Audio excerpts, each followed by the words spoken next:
Hey everybody, welcome to the first episode of the Greenlight Podcast. My name is Sean Murray. I'm here today with Clint Wheeler. He's the manager of the Front Street office of Real Estate One, downtown Traverse City. He's a tech innovator behind the scenes for real estate, pushing us out of the 19th and 18th century into the 21st. It's been great to talk to you and you helping me starting with real estate and not, having the background of I've been doing this for 30 years and I just can sit there and just chill and actually have to push for it. And you've been a great resource for someone who's just coming into this. And I think that it's not just real estate, but you have some great insight for other things as well. I know we were talking about this a couple days ago, maybe like a week ago, about having a website, but people our age realize that websites aren't the go-to thing anymore. Sure. But they're a place where you pull all your social media together, and that's all it should be, really. But yeah, so he's my guest for today, and yeah. Great. Well, Sean, thanks so much for inviting me here. Happy to come and talk for a little bit and answer any questions you might have, and look forward to a good conversation here. Yeah. So how did you get started in real estate? Well, actually, it goes all the way back to one late night. I was up in the middle of the night watching some infomercials, and I believe the gentleman's name, I want to say it was Carlton Sheets, maybe, but maybe I'm getting that confused with the Fresh Prince of Bel-Air. But it was an info commercial about how to buy properties with little money down and that sort of thing, and I found it pretty interesting and actually ordered the cassette tapes at the time. That's about how long ago it was.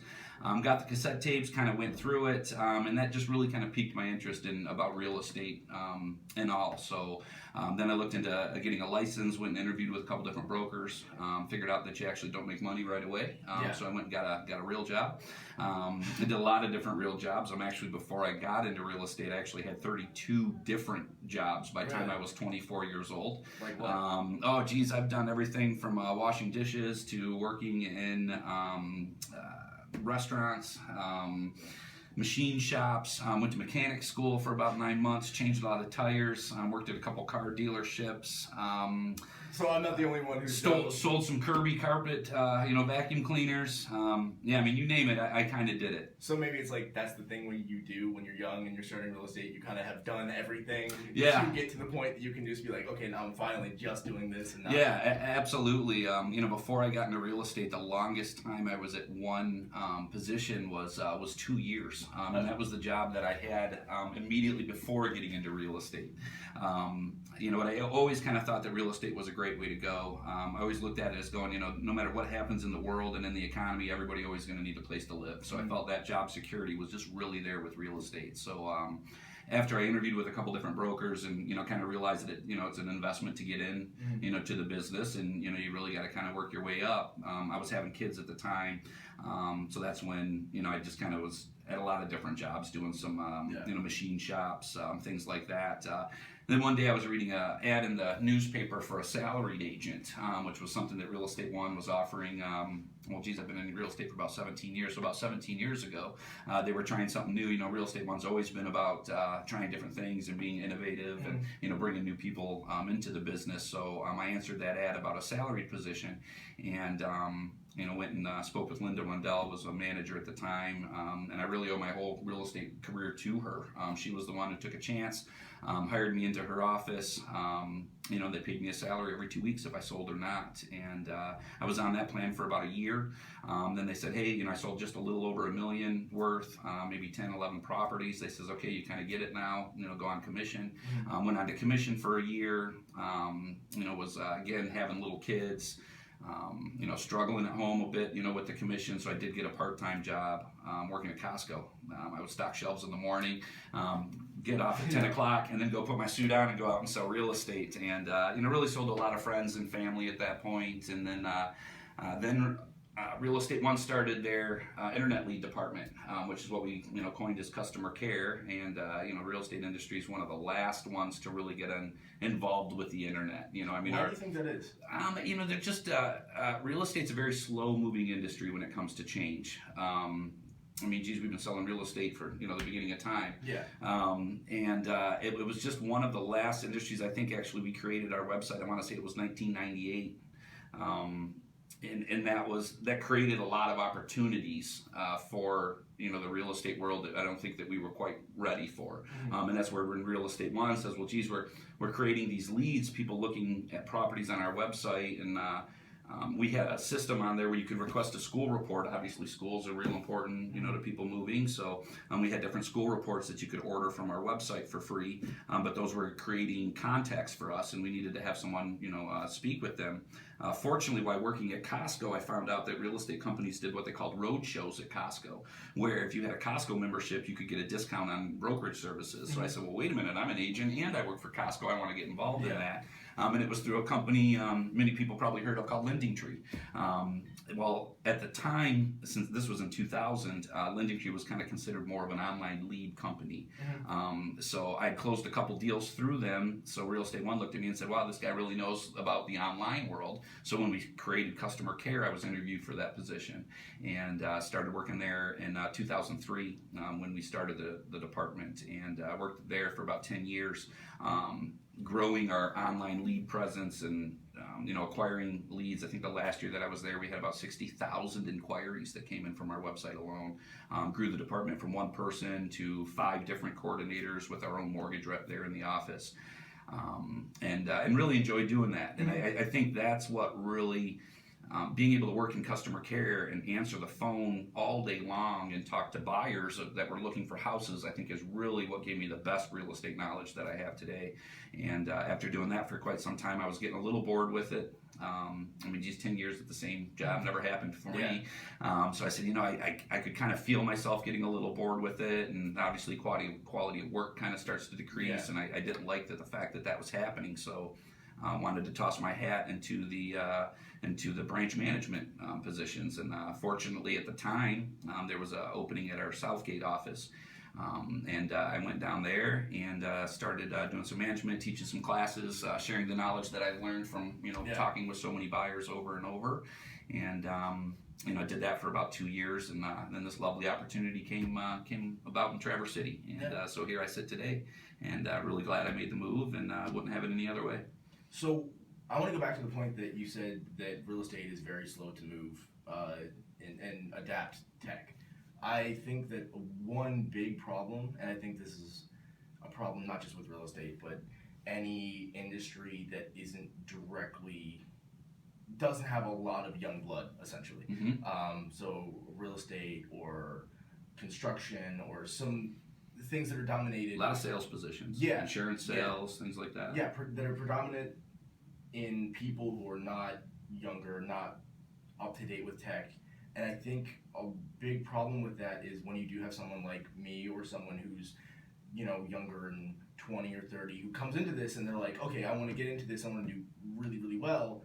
And then someone who's, been doing it for 20 years or 30 years, and they're like, okay, this is the path that we've done it for the last 100 years because they learned from the people before them. And so it's kind of this returning cycle, but then there's so many opportunities that you can use technology for in insurance or real estate or any other small business that no one's doing. I think it's really interesting. And I think there's a couple of good points, to that. One, there's not a lot of young professionals in the real estate, business. It's difficult at any age. It's difficult to start in real estate, but being younger. A lot of when you start off in real estate, a lot of your first couple deals, could come from your sphere of influence. Here, if you're just getting out of college, you really don't have a lot of friends, that are buying houses at that time. They're just getting out of school too, and that sort of thing. So it's difficult when you're young. Also, we kind of train agents to use their past experiences, and bring those. We get up in this area where you have Munson. We've got a couple nurses actually who's recently gotten to the business, and we use that experience from their nursing position with knowing how to treat people, knowing how to be caring and empathetic, and we. When they start the real estate business, we remind them to think of those things, that they learned in those other professions that they've had and bring those to real estate. So that can be difficult for someone who's young and maybe just doesn't have that past life experience. So that's one of the things. And one of the reasons I think real estate, that it just as an industry, is a little bit slow. When something's working well and you have a lot of productive agents and there's a proven path, to success, there's not really a lot of reason to do something different. Yeah. I think with technology, though, I mean, especially over the last 10 to 20 years, that's changed dramatically, though, because, when real estate first began, it was really, you had to go to a real estate agent to get that information. And we were greedy with it. It was ours. You had to come to us, and that was what we held that was of value, along with the skills and knowledge that we have just about doing transactions. But then the internet came out, and all of a sudden it wasn't, well, if you want to know what a property sold for, just go to Google and type in the address. Yeah. You'll find this site named Zillow. It was one of the first ones that came out.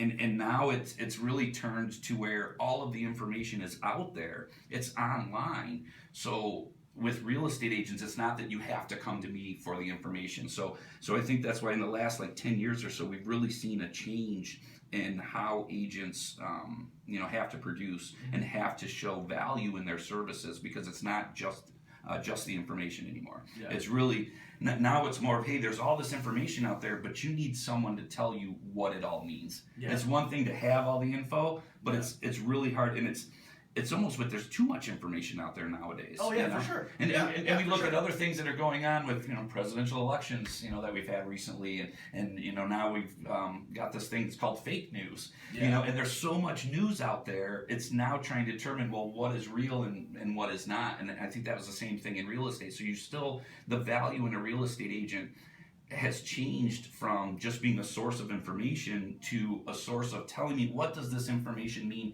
to me? Yeah. And that's really where real estate had to adapt, and we had to get the websites out there, virtual reality. That's coming, and I think that's a big thing. I think that's really going to change a lot in real estate. And I'm actually talking to some VR guys on Sunday. Oh, that's great. And because their whole company is about VR and AR and what you can do with it aside from gaming, because the gaming options are really easy, and sure. Gaming and porn are going to push. Oh, absolutely, that's how it works. Absolutely. But, and look, I grew up with Nintendo. I love the game. Yeah. I played WoW for about a good 5 years. I'm all about gaming, and my son, they actually have some of those goggles, and I put them on, and I went down the roller coaster, and the graphics. I could tell I was. It didn't seem real, but I tell you what, when we went over that first hill, I did feel it in my stomach. And I can really just see with bringing that into real estate, I don't think it's going to really stop people from going to view properties. Oh, no. I think it's going to be, instead of, hey, here's 50 houses and here's some pictures, it can be, hey, here's 50 alternate tours that you can go through and pick things up and change the color on the wall and move that couch and do all this. And then you can, partner up with, let's say, Vandry or a furniture store, and you can go, oh, I want this couch here and here and here. And so now that I've seen these 4 houses and I can see what I can do with it, and I like this, let's go see them in person. Because of course you're going to deal with things with smell and does the floor creak. Yeah, we can't smell online yet. Not yet. It could come, but you're absolutely right. And instead of, where traditionally you may have, when you're looking to purchase a home, you speak with an agent, they send you a bunch of listings, you pick out maybe 20 of them, and you go and view all 20 of them, where that's going to change is you're not going to be showing 20 houses anymore, because the client's going to be able to walk through there and really, feel that layout of the property and see if it's something that they do want to see, which is just going to make the amount of showings a lot less, which again, though, there's still, where an agent's going to struggle is, okay, well, now if you're not showing them so many properties, how are you going to provide that value? And I think that's really being a data aggregator. You have to go through that data and say, I know you can get all this data, but let me kind of explain to you, what that means, Because I remember when I was first starting, it's just like you are handed a pile of paper, and you can understand the general meaning of the term or whatever, and that's cool, and you get that. But anybody can go through on Zillow and be like, okay, this is what this is worth, and this is what they say it's worth. But Zillow is probably the worst example ever, because their estimates are what was it? The seller of Zillow, the owner of Zillow sold his house for $1 million, and the day before it was valued at 1.7. With their and they did sell it with an agent as well, and it was way off. I forget the exact number, but it was, and it's really, again, so here you've got Zillow, and everybody knows about Zillow. and everybody knows where you can just go get prices. And here, I'll give you an explanation. This is how Zillow works. And it's funny because when it first came to the real estate business, all the agents were, oh my God, I hate this site. This site's horrible. I'm going to tell my clients to not go there. And the first time you tell your client not to do something, that's the first thing they're going to do, because it's like, well, there's something there that he doesn't want me to see. So I always told my clients, I said, look, go to Zillow. There's some good information. They got great walking scores on there. They got some school reports. There's a lot of good information on there. It's when it comes to prices, it's not as accurate. And here, I'll give you a simple explanation why. We take 3 properties in a neighborhood. Now, each neighborhood, you might have 100 houses, 200, 400 homes in there. But Zillow looks, and they'll look at all the neighborhood, and they'll look at to see what's sold. Well, their sold information comes from public records, okay? So public records, if you do a sheriff sale, so you lose your property, it goes into foreclosure, lose your job, can't make your payments, whatever it is, when the bank does the sheriff sale on it, the amount of the sale is for how much you owe in your mortgage. Now, you could have bought that house for $200,000. You put $100,000 down. Now you've been making payments. You only owe $80,000. So when the mortgage company forecloses on it, they do a sale for $80,000. So it shows up in public records that the value was $80,000. Now you and I know that house is worth $200. Yeah. But just looking at data says it's $80. Now you got the house in between them. Well, that house was maybe it was a family-owned home, and they gave it to their daughter when they graduated high school. So they did a quitclaim deed. A quitclaim deed where you can easily transfer ownership from one person to another, but there still has to be a value on there. So we always put $1. Well, in public records, that shows up as a transfer of ownership for $1. So you've got 3 houses. This one was foreclosed on, so the sale shows $80,000. The next one was a quitclaim deed, so it shows $1. And that third house is just a normal sale. House is worth $200,000, was sold for $200,000. So imagine that in a neighborhood of 400 houses. How many times you're going to have foreclosures and quitclaim deeds? Now Zillow takes all that information and says, well, based off of $80,000, $1, and $200,000, we think your house is worth $120. Yeah. Because it's just an algorithm. And it's not taking into account the wear and tear of the house. Absolutely. Location, noise, does it have certain amenities? Like, you can put $100,000 into a kitchen easily. You can. And that doesn't take it into account at all. And I think I think something like Zillow is great for general information. For school reports and locations and what trails are nearby or any general things that you can find online that you can find anyway and you're not going to ask an agent about anymore. Yeah, but when it comes to pricing. Or it's not even just pricing, it's just like, okay, I have this pile of papers now, what does it mean, what do I do with it? No one's going to know. And I think there's a really interesting reason for people to for sale by owners. It's a really cool idea if you know what you're doing. But then you get that pile of papers, and you're just like, oh, I'm going to have to hire a lawyer. What's all this paperwork? I didn't know I needed a seller's disclosure, or what it is. I mean, it doesn't, kind of walk you through a whole transaction. And that's where the agent, you really do, still need an agent and I think, to help you aggregate that information. And I think that's why it's interesting now seeing technology, people who are not just 20 and 21 or 25, but millennials and Xers and Yers, they kind of get that, where people who are maybe 50 or 60 who are still the top dogs in real estate or the top dogs in insurance or whatever the industry is, they haven't picked up on that yet. And so we're able to go, oh, well, you guys have this information already. You don't need me to tell you this. Yeah, and that's what older agents and older people who haven't experienced that, and because they're not necessarily doing it themselves, they're still going, oh, I'm going to go on a listing presentation and give you piles of paper on this and this and this, and oh, I have a buyer, and so here's all the schools and all this, but they already know that. And so it's so much easier to just be like, here's the pertinent information that you need, and this is why I invested it. And I think that's much more valuable than just giving a bunch of fluff, because now you don't need the fluff anymore. Absolutely, yeah. And when it goes to why the real estate industry is slow on change, if you look at your average real estate agent, I think the last time I checked the NAR statistics, it was something like it's a 54-year-old woman who's making about $30,000 to $40,000 a year, and that's just your average. And you've got these agents who's been in the business for 20, 30 years, and maybe they're only going to be in the business for the next 10 years. And you know what? They're going to be just fine doing things the exact same way that they have been. And they built up that business behind it. But it's the newer agents coming in, and it's like, look, if you're going to be in this business 10 years from now, you got to jump on the tech train. You're going to... People aren't, and that's... They're not, absolutely. And that's where there's good opportunity for someone like you to come in and really adapt Snapchat, Instagram. And look, I got a Facebook page. I know what Snapchat is. I know what Instagram is. Do I use them a lot myself? No, I don't. But do I understand the value there for someone who's going to be a full-time real estate agent? Absolutely. And if you're going to be in the business 10 years from now, look at who your buyers are going to be 10 years from now. It's going to be those millennials. They're actually already buying houses now.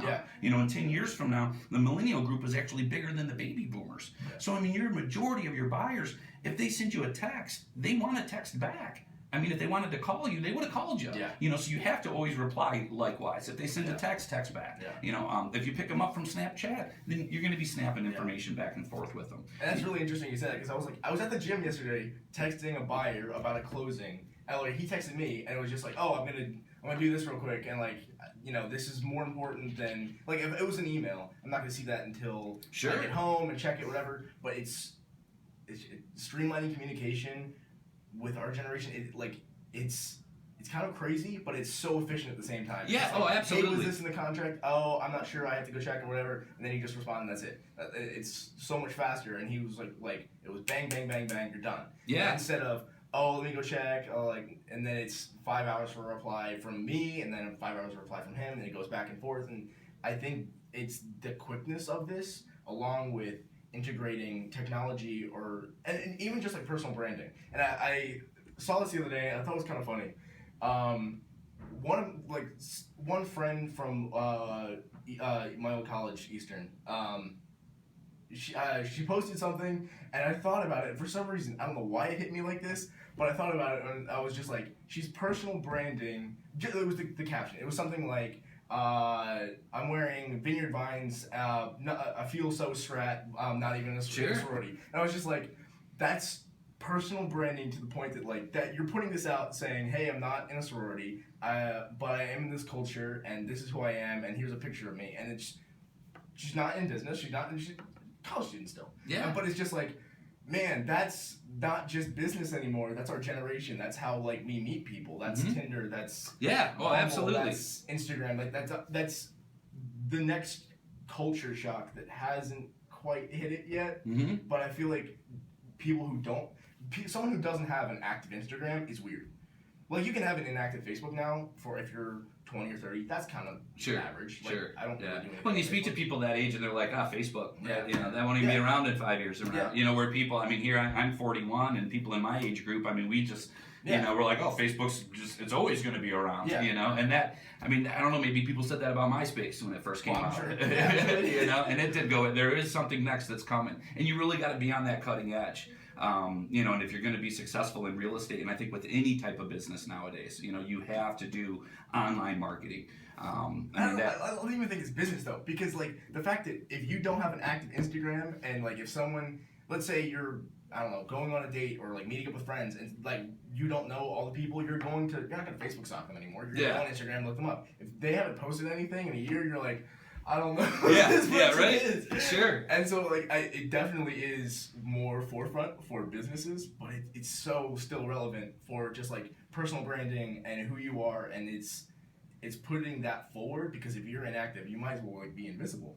No one knows who you are. They don't know your interests. They don't care. Yeah, and that's where the older generation, myself included, needs to look, to you younger guys like that, to help us out with those type of things, and to see those things that are coming next, so we can get up on them and not, continue like the real estate industry and be behind, on kind of everything.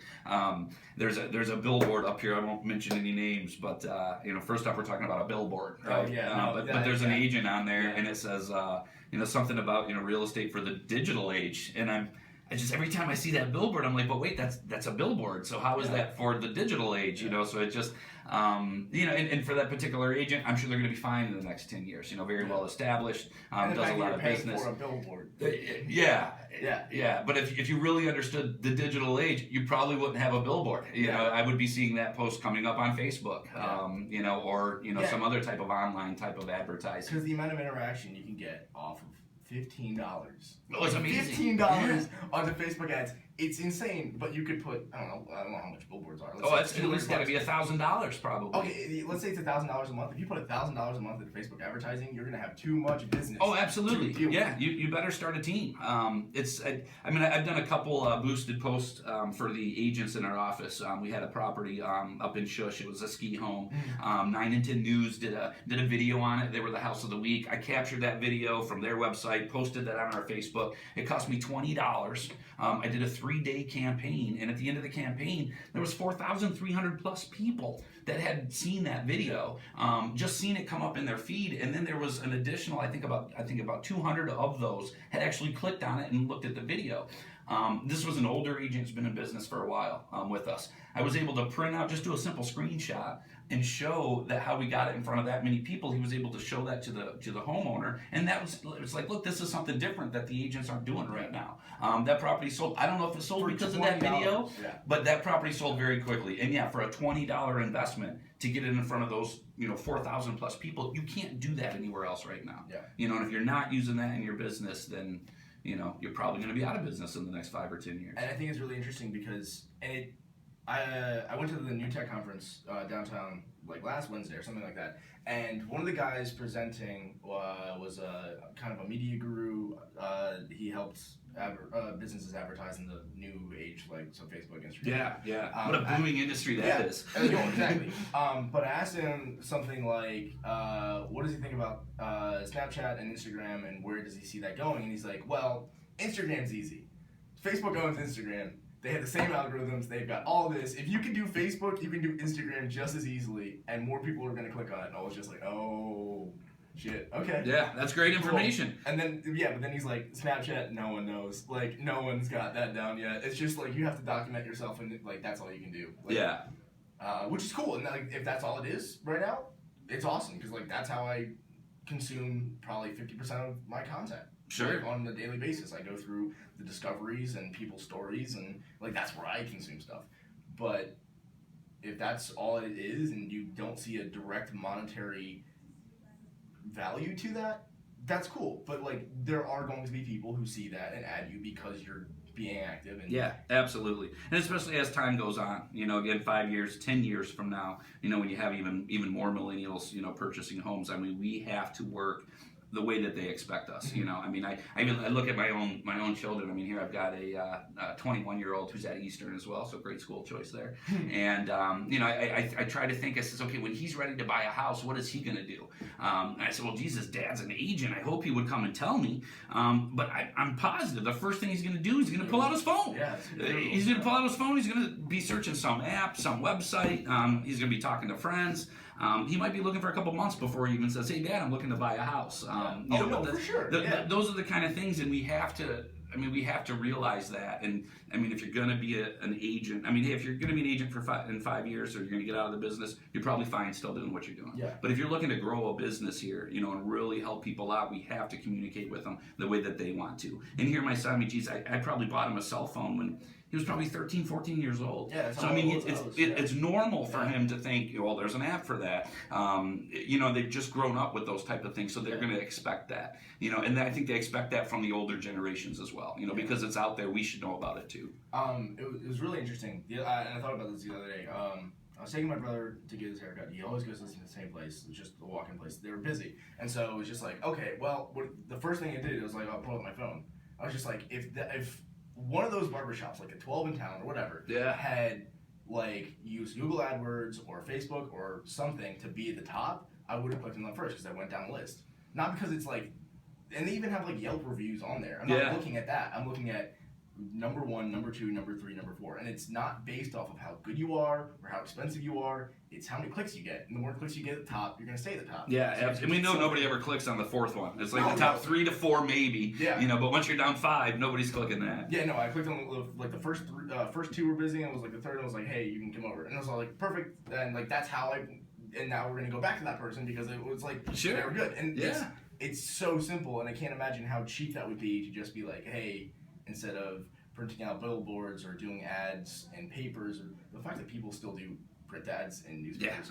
Yeah. Like, you have to realize that the people who are going now to it still works though. No, it does. It still works, but it works for a certain age group. Yeah, no, exactly. And so like you have to realize that age group is going to be it's getting older and older. Oh, absolutely. It's very, very, very specific. And I can't even imagine like if you're putting your house in the newspaper and saying like, hey, this is for sale, that the person who's looking at that instead of online, they're definitely outside the tech era, and that's still going to work for them. Yeah. But that age group is getting older and older. Yeah, well, I mean, even someone like myself, I mean, if I see something in the newspaper, I mean, the first thing I do if I'm interested is I instantly either pull out my phone or I go back to my computer and then I do some research, to pull up even more information about that, and I'm kind of that middle age group, I get it. Yeah, the newspaper ain't going to be around forever, and, but yet we do still, advertise in there. But for that older group, it does still work, and they do still read the newspaper. But I think they're reading the newspaper and they're actually picking up a phone, to where I'm going to read the newspaper, but if I see something, I'm going right to my computer, to get more information about it. Click on a website. Oh, absolutely, absolutely, yeah. Even with Siri, you bring up Yelp. I believe it's does Google have something with Yelp, or I don't know if they're affiliated with them or not. I know their reviews pop up all the time. Yeah, so one of the things, I was at a conference probably about a year or so ago, and they were talking about Yelp reviews. And it's funny that the presenter was up on the stage and he actually pulled out his iPhone at the time and he said, "Hey Siri, find me a real estate agent." And sure enough, it was bringing up Yelp reviews, and that was the whole subject of that specific presenter was reviews, and how online reviews are really, becoming a lot more important than they used to be, and that was just one of the ways that he was showing us that, look, if you have these reviews on Yelp, Siri actually will search Yelp, and it did it. I mean, at the place where we were at, it pulled up the closest real estate company, and I can see, with AI coming, there's going to be a lot more of that. Yeah. I mean, you'd be walking around your house and Alexa. talk to Alexa. Alexa, find me a real estate agent. Oh, you have an agent within 1.2 miles, or there's an agent across the street showing the house right now. And that's going to be, I think, used a little bit more as well. A lot of scary stuff coming out with Alexa, right? Ask if it's CIA. If it's connected. Of course, they use the word connected, and it's looking for a Bluetooth connection. So a little bit more behind that story than what they're saying. But I think you got to look at those type of technologies too. Because the fact that my dad, who's 55, owns an Alexa just to turn off his lights without having to get up. But come on, you used to have the clapper for that. No, exactly. But the fact that he can say, "Hey, turn off the lights in 15 minutes" or whatever, and that's all he uses it for, and to turn on the TV, and that's it. And that's worth it because it's only like, $120 or whatever the cost is. Yeah, and sure. if that's how cheap it is now, and it can just do the basic functions, I can imagine what it's gonna be in 5 years. Yeah, it's only going to be cheaper. Looking going back to the VR too, when that first came out. Because that's been a couple years actually. Oh yeah, now since it's first come out. But consumer-wise, it's only been about 2. Yeah. Now the photographers, they use these Matterport cameras. And I remember one actually came to their office. I want to say it was about $3,000 or $4,000 to buy that camera. So you get these property, companies, the photographers out there that are taking photos for agents, for them to sell you the package to get that 3D version of the house so you can put the glasses on and walk through it. It was really expensive because they have to make up for that $4,000 or $5,000 they spent for that camera. The prices have dropped dramatically over the last 12 months. Actually, speaking with Dan Elsey, the owner of Real Estate One, he's saying there's actually a company out there now that will do those for you. They're about $15 or $20. So for an agent to pay $15 or $20 to get that done, okay, now you're going to see a lot more agents, starting to use that, and it's not just getting that technology, but it's understanding it enough to where, it can be mass produced, and then that'll drive the prices down. And I think that's why when the VR really came out, a couple years ago, it hasn't caught on tremendously in real estate, but now that those prices are dropping, you're going to see more and more agents taking advantage of that. And I think a reason it hasn't caught on dramatically quite yet is just the cost of the set itself. Oh, absolutely. If you're going to buy VR, you're going to buy, unless you're talking about PlayStation, that's kind of separate because it's strictly gaming. But you have the Oculus or the HTC Vive. That's $1,500 minimum for a gaming computer, unless you have one, and then you have one anyway. And then it's $800 on top of that. Yeah. And even the ones you can put your cell phone in, they're still $150. Yeah. And then you got to put your Samsung phone in there. Yeah, and then you have the qualities. Yeah, and the quality's nowhere near. And that's if you have a Samsung. And so chances are you're spending close to $2,000+ for the system, and that's why it's not in every house. Yeah, again, that price point's got to come down, a bit for it to, really catch on. But it's going to. The second it becomes like PlayStation VR, but you can do everything with it, and it's not another $400-$500 on top of that, and it's just kind of, maybe it's like another $200, and it's just standard for not just PlayStation, but Xbox, Nintendo, or if Apple comes up with one, or whatever it is, Google, doesn't matter. But if you can get the price point down to that point, that it's an everyday item, just like a cell phone, just like a gaming console, just like a TV, that's when it's really going to blow up. Yeah, because right absolutely. now, you could pay to get every house REO has right now to have a VR tour. How many people are gonna actually watch it? Like, this could be one dude walking through a mall. Yeah, watching all of them. Yeah. Just because. Just because you can. Yeah, so that's definitely something in the future. But even Dan, again, the owner of Real Estate One, their last market update actually starts with him and Stuart Elsey sitting there beside each other, and here Dan's got the VR goggles on and he's looking around, and he's talked about it quite a bit, and I think we're a little farther off than what he kind of expects, but definitely something that's coming, and something we have to keep our fingers on that pulse, to make sure that when that does come out and it is more widely used, that that we hop on board, because our clients and customers, they expect that from us. And I think the VR is like the next step, but I think AR is going to be the true goal. And I think it's going to be really interesting to see mobile apps developed, so when you can walk into a room or a house or whatever, and you can pull your phone out, and it like says like, okay, that's the wall. There's like a couple pictures right there. I want to change that wall to red, and like you can pull it up, and like you can see red on your camera, or eventually it's just gonna be like glasses or contacts or whatever. Absolutely. But, I think that's gonna be the ultimate step. Yeah. But I think I want it to be faster. I want it to be. Well, you get the cost again. Just looking at smart homes. Pretty soon all the refrigerators are. You can get a smart refrigerator now, and I read an article a little while ago that was just talking about. I think it's just the RF emitters. It's like a little radio, transmitting device that eventually what it'll be is your fridge will be able to look and tell you exactly what's in there. And now you'll be at the store, you can pull up an app, and it'll know by that radio signal that's in there that, hey, you have a half a gallon of milk, so that's your virtual shopping list there, and then also even at the stores, as far as checkout, I was reading another article where same thing, where it'll have these emitters on the actual products. You'll be able to put all these products in your basket, and actually you just kind of push your basket through the register, and it knows everything that's in your cart. Oh, so like Amazon. Yeah, exactly. Yep. So it'll just go through, and it's just making things so much easier and so much more automated. But again, it's that price point, to where those have to come down in price point before we start seeing it, more widely used. And I think that's, well, of course, that's how the world works. It's just like, if everybody can afford it, then everyone's going to have it. Well, sure. Yeah, when iPhones were $2,000 or whatever at the beginning, and that's all the value of it. I remember that app. It was a $1,000 app, and it didn't do anything. It just showed like a red diamond on your phone or something like that. Oh yeah, it was like, you remember that? Yeah. And the guy sold like 2 or 3 of them or something like that. He sold way more than that. I thought Apple ended up like taking it off or something like that. Oh, there was another app. I think I must have had I had an iPhone at this point, so I must have been, I don't know, maybe. You had to be about 12 by then, Sean. Come on. Yeah, I want to say I was like 10th grade, something like that. And there was an app that was like either $1,000 or like almost 10,000. I forget. It might have been 1,000, but it literally was just like a screen that said something like "You're rich." Yeah, and that's it. Yeah, and pretty much. Sold like 2,000. Yeah, of these just for ridiculous. a blank screen that came up with a bunch of fireworks, and it was just like, if you have the money. Yeah. Well, then that was it. It was just to show that, hey, look, I got the money to do this. But they bring that price down, and everybody does it, and now it's not so special anymore. Yeah. But that's you have the money to do, like, you have the money to throw $1,000 at an app that does, like, 2 seconds of showing off that you can only see. Like, I get, like, Gucci shoes. I get that. I think that's awesome. Yeah. Like, I get flashy cars. The app that just you can see. I mean. Yeah. But he sold them. Yeah. So, I mean, hey, if someone's willing to buy it, cool. Like.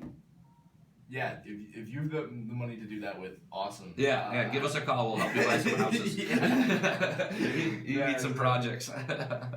So what do you see happening next in general with real estate, and what do you think is the next big step that like pushes the industry forward besides VR or AR? Because I know with the introduction of the internet, the industry changed dramatically. But I feel like with the introduction of the industry, people are like, for a real estate agent to get your attention, you have to sell them and sell them and sell them and send them flyers and all this. And I don't like that model, and that's why I don't like.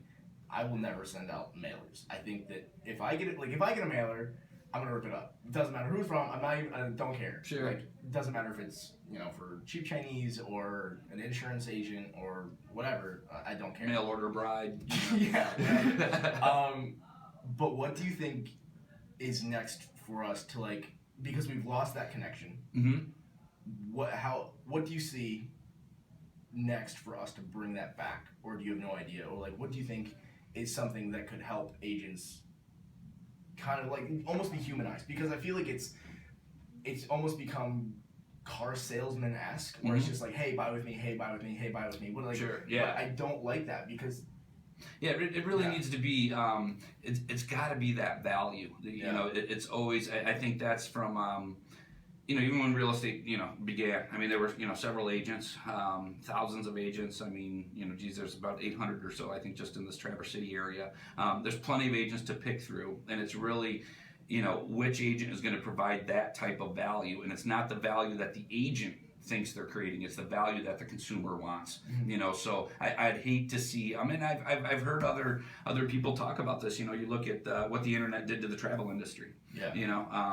I mean, before you could go on to Orbit or Kayak or all these other Priceline. I mean, before all these sites, I mean, you had basically salesmen who were out there, that you would call, tell them where you want to go, and I mean, they would kind of put together a package for you, and then the internet happened, and now all of a sudden we can go and we can search all that stuff ourselves. Not only can we search all that stuff, but we can search 5 different sites and get the absolutely best price. Which, I mean, when it comes down to it, come on, that's what we all really want is the best price. But we know because of companies like Apple that we will pay for value. If we feel the value is there. I mean, how come MacBooks cost $2,000 and people still buy them? Well, because they see the value that's there. So I think the same thing with real estate. No matter what technology does, I mean, you have to provide that value. And I've heard people say, real estate's going to go the way of the, of the travel industry. I mean, when you start looking at VR, now I can be at home. I'll put on my glasses. I'll be able to walk through properties. I can get questions answered right then and there through Alexa. Can answer any questions I have about the neighborhood or the house or mortgage rates and all that kind of thing. I don't think that we will really go that route. Yeah, I don't think so either.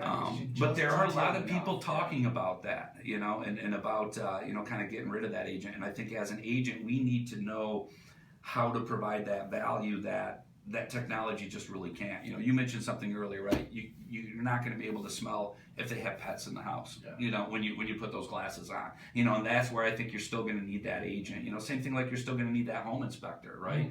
I mean, you can look through the house, but until you're there, you got to have the feeling of it. And I think that's something that Zillow's done actually pretty well. And I think they were maybe one of the first companies to kind of start selling this way. Was you look at their commercials that are out, they do a really good job with their commercials. It's not that you're buying a house, it's you're buying a lifestyle.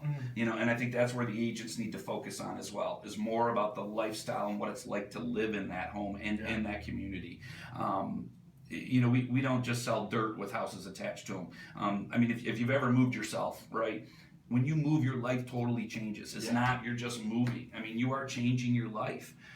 Everything about it, changes, and I think that's where the agent, comes into play, to where we're going to be able to really kind of show you that lifestyle in that house and what that community is about. And I think that's the kind of things that we need to provide to our consumers. So it's not just putting on the goggles and walking through the house, but it's what can the agent tell me? And even from that previous homeowner, I would love to see. I don't know why we haven't seen this yet, but I would just love to see if when I'm looking at a house online and if they have a virtual tour or something like that, why can't the homeowner sit down there and tell me what they like about the house, and see something real, to where it's not a sales pitch. It's not, we have luxurious granite countertops and heated floors and that sort of thing, but it's, it's the homeowners going, I love that the ice cream man comes down here every week, and that it's not on, I lived on a dead end street, ice cream man never came to my house. So something like that, even that's more of like that lifestyle and what it's like to live in that neighborhood. And I think that's what agents need to focus on.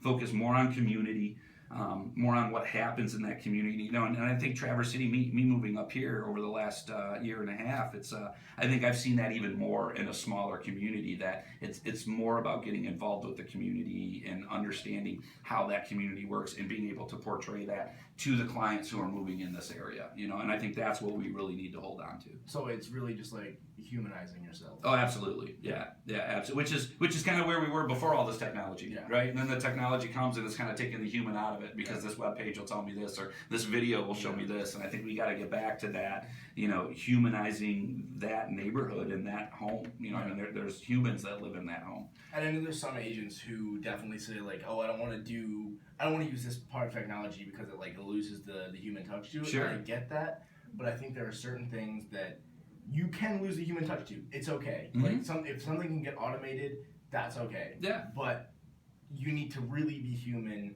and step up when you go to a listing. You need to be able to sit there and talk to someone for 3 hours. Like, that's what I love about this. Yeah. Not like I hate going and trying to sell someone. I hate that. Yeah. But if I can go and give value to someone and tell them exactly what their house is worth, and if this is a positive thing or this is a negative thing, this is what you should do to sell your home, or this is what you need to be doing and looking to buying, and then it just turns into a conversation about anything else, and it can be a solid back and forth. That's what I like about it. Yeah, oh, absolutely. And I think that's kind of lost on a lot of people. And when someone, it's been really weird. Since I've done this and since I've started real estate, I've had these conversations and people are like, oh, well, I let you come over because I wanted to get an idea of what the house is worth, but you ended up staying for 3.5 hours, and I genuinely see you're not trying to sell me on this. And if I do sell, or when I do sell, I want to use you because it's not this sales pitch. Yeah. You're not saying, hey, sell now, hey, sell now, hey, sell now. Yeah, I think exactly. a lot of agents, and not just in real estate, but in all industries, are trying to be too pushy, and it's not enough human interaction when we don't have enough human interaction. Yeah, I completely agree, Sean. I mean, you really got to, a lot of agents come in and, again, kind of going back to how the industry was, it was, okay, well, how many homes did you sell? These are all my awards. It's all about me, and I think what we need to do is get back to asking questions. If you're on a listing appointment, you should be asking about 75 questions minimum, and why do you need to ask so many questions? So you can really figure out what it is that they want. Yeah. And people buy and sell based on their whys, not their wants. So you have to, if you're talking with your buyer, the most common, scenario that people think in their head is, here, okay, we're going to sit down. How many bedrooms do you want? 3. Okay, how many bathrooms? What about a garage, a basement?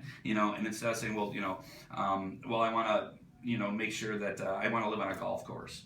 So then you go out and you search all these golf course homes and send them to them, and then they one day they call you up and say, hey, we just bought a house, it was for sale by owner, and you say, well, what golf course was it on? And they're like, well, it's not on a golf course, but it backs up to a park. Well, they didn't really want to buy on a golf course, they just never want anybody to live behind them. So it's, instead of the agent going in and just these simple questionnaires, this is what you're looking for, how many bedrooms, this is that, have a conversation with people, and find out what is it that they truly want. Well, why is it that you'd want to live on a golf course? Do you like to golf? Well, no, I've never golfed, but I just never want anybody to be behind me because I like to sit in the hot tub nude. So I mean, maybe that's what it is. So it's not that they, their want was a golf course, but their why was the privacy. And you only find that out by humanizing the situation, in the process. Ask questions. And a lot of times everybody thinks it's all about price. It's not always about price. Sometimes it's about timing, because again, you're changing your life. I mean, now you've got a seller who's moving on to a new career, and it's not, they want to be there, a couple weeks before they have to start so they can, learn the community or learn the best routes and that sort of thing. So to them, it's not price, it's time, but if you just go in there going, well, I sell all my houses at 99% of the asking price, it's not about me, it's about them. And you have to ask those questions and humanize it.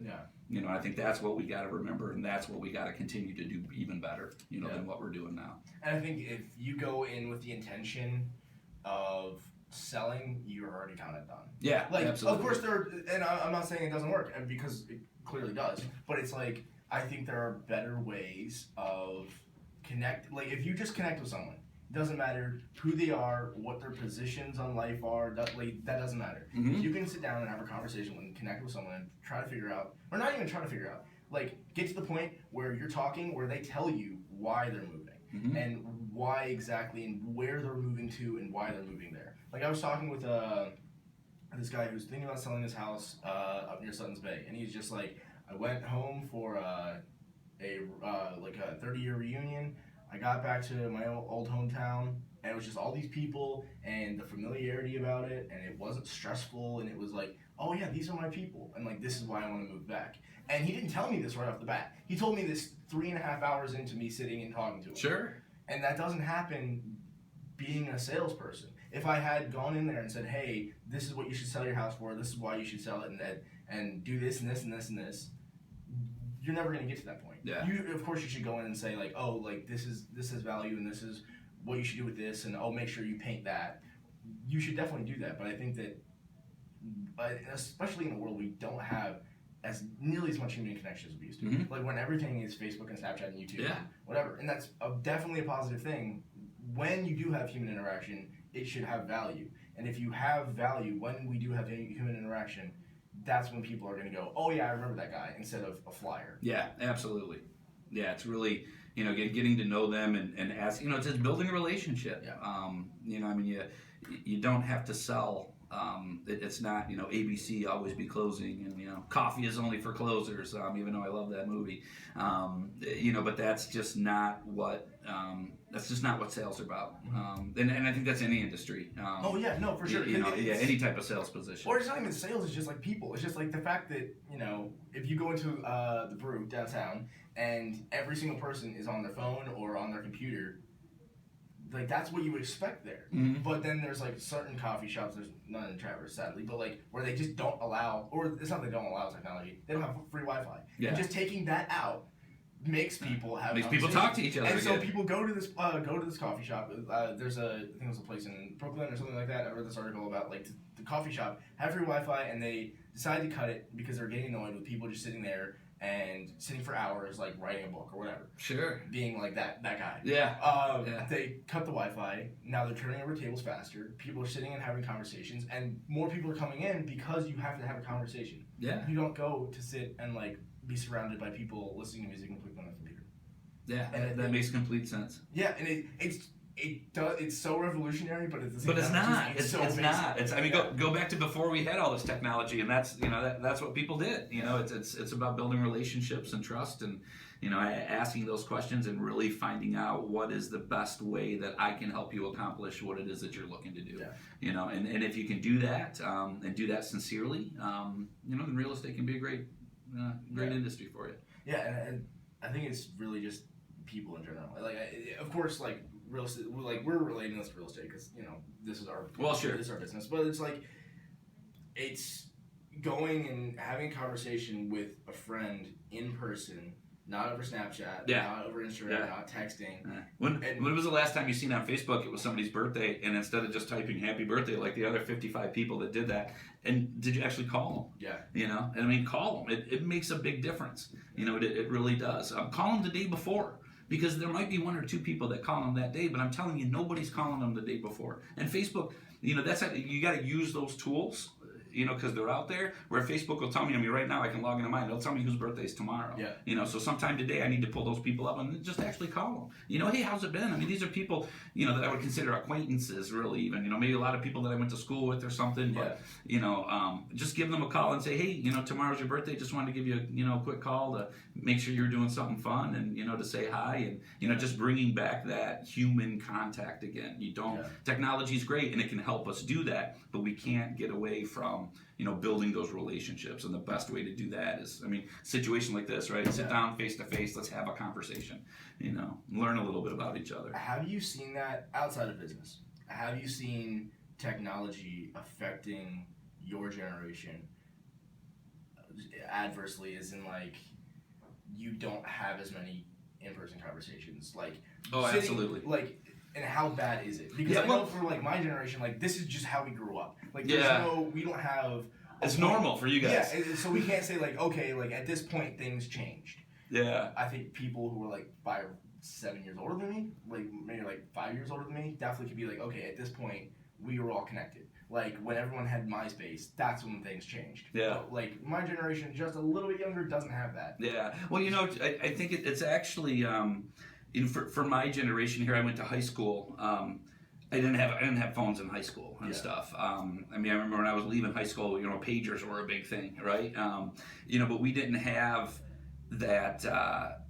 We didn't have that technology there to keep us together. So I think one thing that it has done to where, at least in my generation and at least older, is there would have been no way I would have ever known what the person who sat next to me in English class is up to, if it wasn't for Facebook. So I look at it at that going, that's one thing where it has helped actually increase relationships. Because now, I've got, I'd say out of everybody I went to high school with, there's probably about 3 of us. There's one, my wife. I met her in high school. We're, high school sweethearts, still married. So I met her in high school, still talk to her obviously every day. 2 good friends that I had, my buddies John and Josh. And we still fish together. They've even, since I moved up to Traverse, they've come up here probably 4 or 5 times already, for us to hang out. But that's really it. Out of that whole high school group. And I think that was common, for people my age and older, to where, you might have had 20, 30, 40, 100 friends or acquaintances that you knew in high school. But when you get out of high school and then you get into the real world and life kind of takes over, you go to reunions, and that's the only time that you see them. But what Facebook has done now is, there's people there that I probably, maybe just said hi to every once in a while, but I know the names of all their kids. I know when their birthdays are. I know what their dinners look like. There's so much more information that I have about those people, and that's one thing that technology has done is it's allowed someone like me to stay in touch with those people where without that I would have never had. However, now I look at my family, though. Okay, so here I've got 2 older sisters. I only know what's going on in their lives because of Facebook. And I think that's where it's taken away from that, and I don't have that interaction with them anymore. To where, if we didn't have that type of technology, I'm sure just besides holidays that, I would probably call my sisters more, just to talk and see how things are going. But now because of technology and Facebook, I know my niece actually just had her first daughter, about 2 months ago.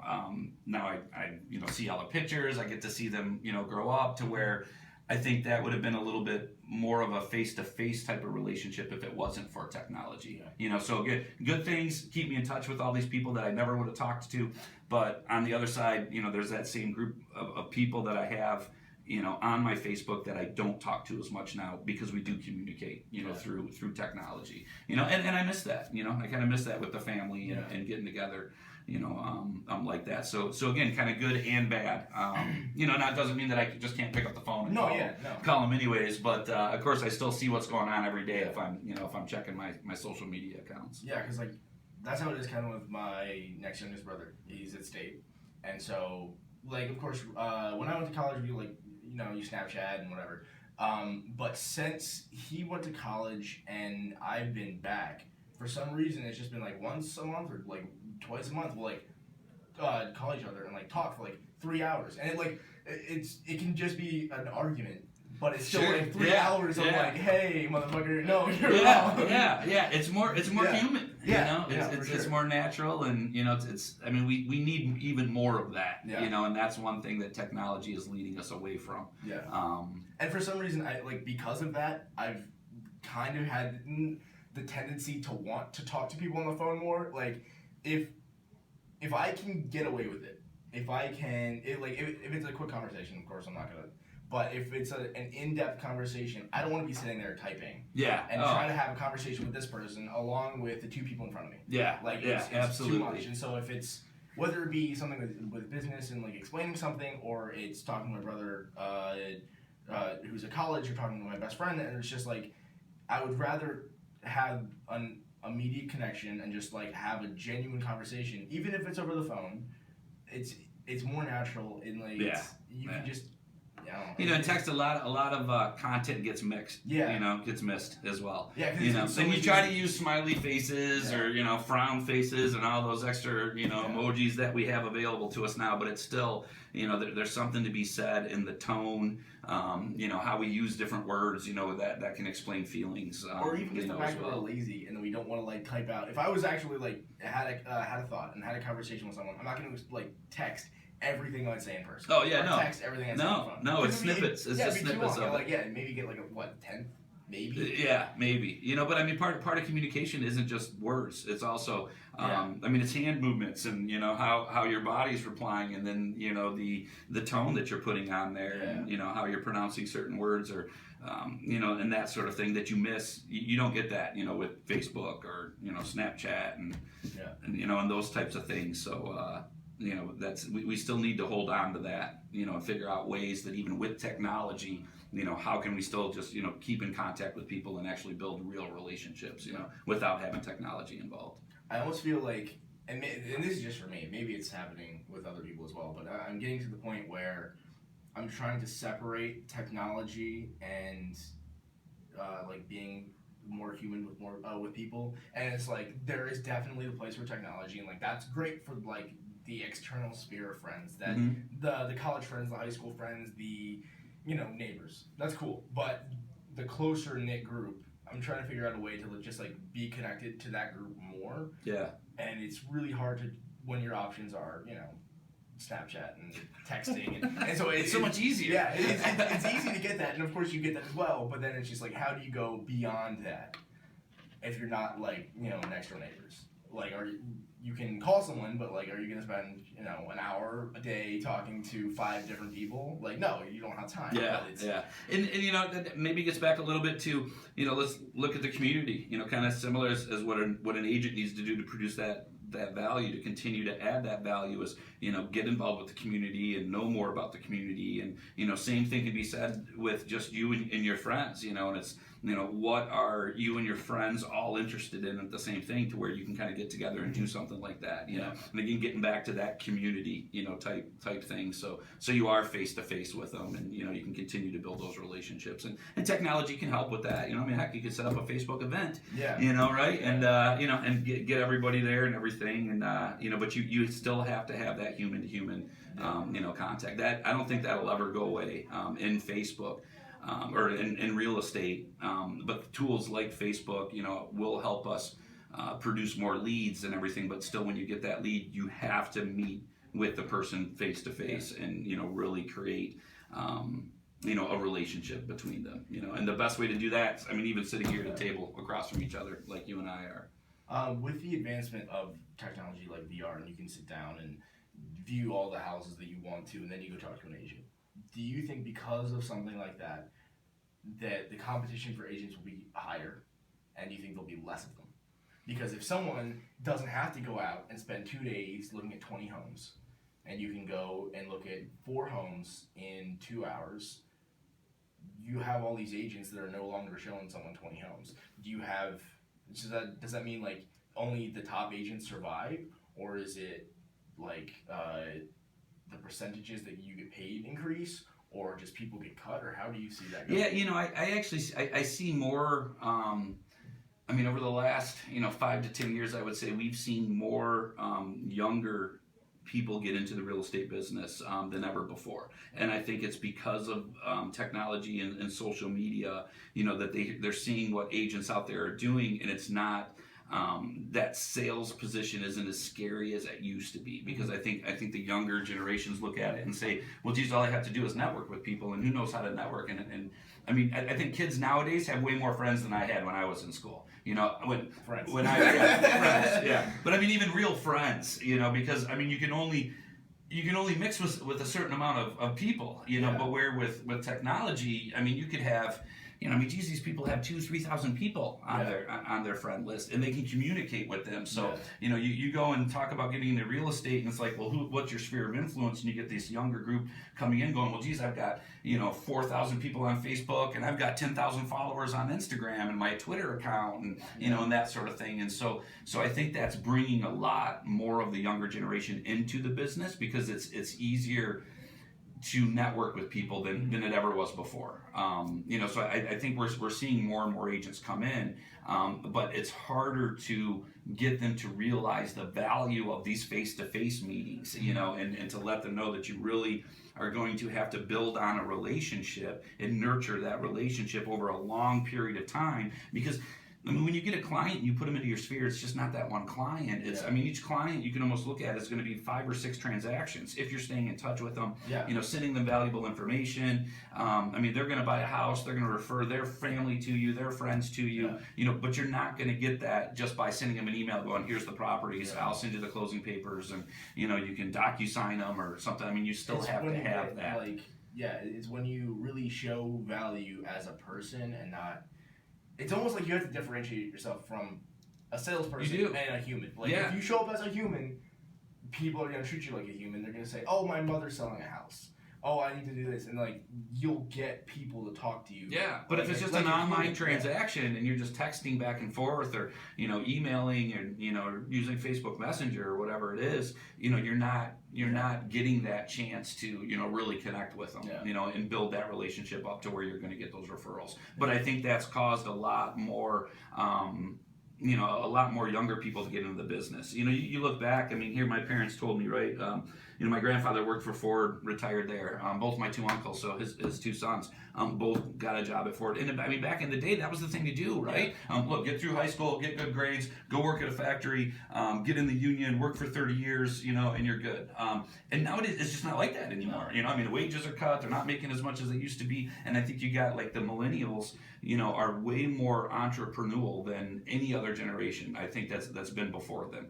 I mean, I think they're coming out going, you know, hey, look, I can create an app and then, you know, sell it for $1 billion or whatever, or create an IPO. And I think there's way more opportunities that the younger generations have seen how it's easier to make money than, you know, get a diploma, now go work a hard job for 30 years and then you can retire. You know, so younger agents getting into the business, you know, that's that type of mentality, and I agree you know, with that they have. I agree with that to a degree. I was having a conversation, I forget who it was with, but it was, I think that our generation is more entrepreneurial, but they're also, the attention span is way They're not patient. No, yeah, because they're not patient. It's almost like you have to go viral immediately, and it's like that mentality, which can help, of course, if it's anything with media. But then after that one thing, you have a bigger following than you did, but you're still down to, you know, a very low number. I think that my generation, let's say you start putting videos on YouTube, or you start a business. I couldn't tell you how many people I know who started t-shirt businesses because they see the value on making a ton of money doing t-shirts, but they put out 2 t-shirts and they decided to stop it because 2 sold. Yeah, it's the patience. You know, they don't. Your generation doesn't have the patience that, you know, to where I grew up going, you got to get through high school, you know, now go to college, get a good degree, you know, work your way up, you know, to where now you can, you know, I mean, you see, you know, people come out and, you know, they're instantly, you know, have a ton of money or, you know, whatever they did that they sold off and they have that. And there's a drive to that, to where people think I think to where that millennial generation thinks, well, geez, if they can do it, then I can do it. And I think there are specific people that have done that and were successful, but they're also really fucking lucky. Because and there was a ton of people that tried it and didn't, but you don't hear about them. No, because, you know, they stopped because they did this for a month or 2 and then like decided, okay, it's too much work or there's not the value coming in. But or it's not quick enough. Yeah, and the fact that you're not successful and not making $1 million in the first 2 months. I think my generation's problem with being an entrepreneur and like wanting that, and I think everyone really wants that and wants to be their own boss and sees the value in social media and what you can do with it. But at the same time, they don't have the discipline that other generations have had to sit there and be like, okay, I'm gonna call 50 different people to do whatever, or I have to go out and advertise and talk to so many people, or whatever it is. You don't have that in my generation, and I think that's why people will start something like YouTube and put out 15 videos and then stop, and then they'll pick it up 3 months later because they're like, oh, I should probably go back to that. Maybe I'll get some, but like 3 months. I know more now, so now I'm gonna do it better. But that 3 months kills it. Yeah. And so you're done. And your old subscribers saw you stop putting out content for 3 months, and now they don't care. Because now I don't trust you to keep putting out content because you stop stay consistent. But even something simple like, hey, I'm taking a few weeks off. Like, at least there's like, you have a warning. but people are just like, oh, I don't want to do one today.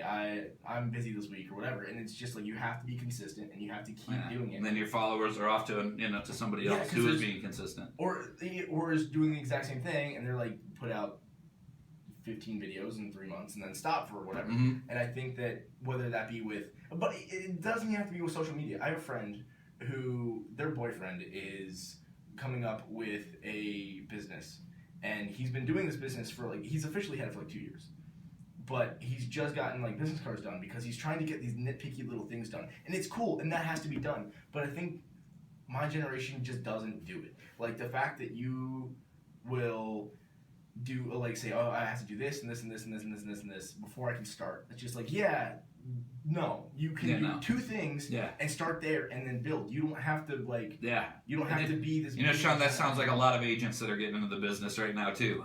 They come in and they go, well, I got to do this and I got to prospect like this, this and this and this and this, and they spend so much time trying to get everything set up, but they don't actually go out and call anybody or knock on anybody's door or something like that, And I think there's just a value to just like saying, okay, well, I'm going to put myself out of my comfort zone, or even if it's in your comfort zone, and just going and do it, and instead of spending 5 hours doing research on a CMA to take over, it's just like you can spend an hour doing a CMA and take it over, and then spend those 4 hours door knocking, whatever it is. Or spend those 4 hours, sitting there talking to the homeowner about what you did, and so they take you seriously, But I see that with everybody, and I know that's kind of a human thing to not want to go and actually do it, but especially with my generation, even if they do it, they drop off real fast. And so I feel like everyone, doesn't want to go out and like. Patience, hard work. There's a certain those certain values that are out there that I think no matter what technology does to us or brings to us that's new, but you still have to have those base qualities of taking action. You can have the best plan in the world, but if you don't take action with it, nothing's ever going to happen. And it's consistency. You have to be consistent and confidence. And what builds confidence is consistency. That's why Michael Jordan went and shot like 500 free throws a day.